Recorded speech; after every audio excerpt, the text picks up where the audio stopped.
Folks, what we got today is a Phantom by D&A. It's the triple stage version. They made a couple different versions of the Phantom. They had the old 12 tube that was in the silver case. I think they made a 10 tube in the silver case. T600, which was basically a Phantom that was just black and white.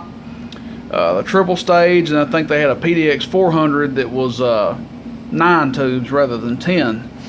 This one is the 10 tube triple stage, one of the more desirable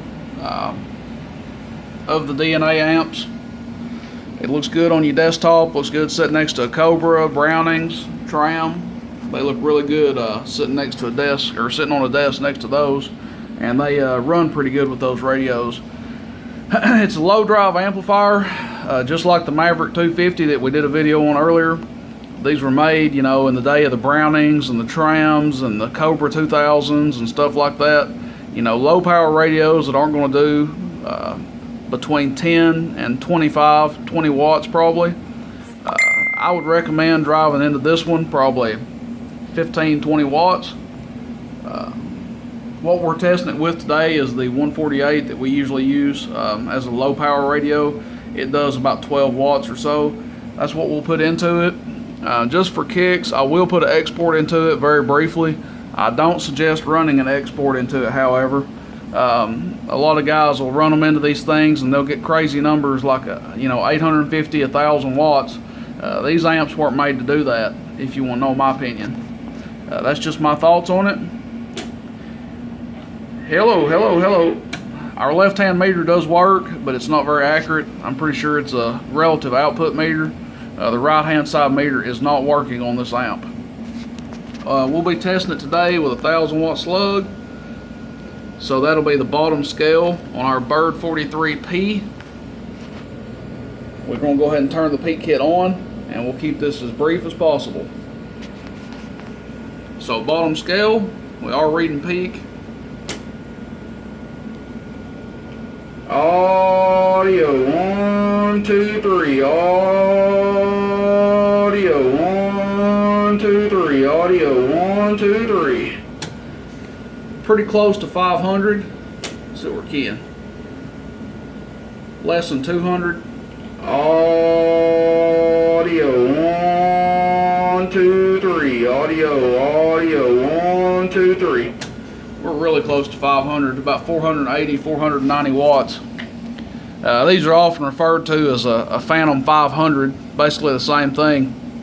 So a lot of people say that 500 is CW. I'm not sure whether it's supposed to be CW or peak, but I would think peak. I can't really see keying one of these down at 500 watts. Does use sweep tubes, 10 6LQ6s, I believe. I know at least that the 6 outputs are 6LQ6s, and I'm pretty sure that the 4 drivers are as well. It is a 4 driving 6. This one's pretty clean. It's got that dent right there in the lid. Probably could pull that up. But other than that, it's really clean. It's got a few spots on the front of it here. I just did a quick wipe down with some 409. But that's it. I'll conclude this video, and I hope you guys enjoy it. Well, you know what? I'm going to pause it, and I'll get my dog to stop barking, and I'll hook an export up. I'll be right back. Okay, so we're back. I just paused the video, hooked up the Connex, doing about 35 watts. We'll pan over here and check real quick. We were at about 490 before, and let's see what we do now.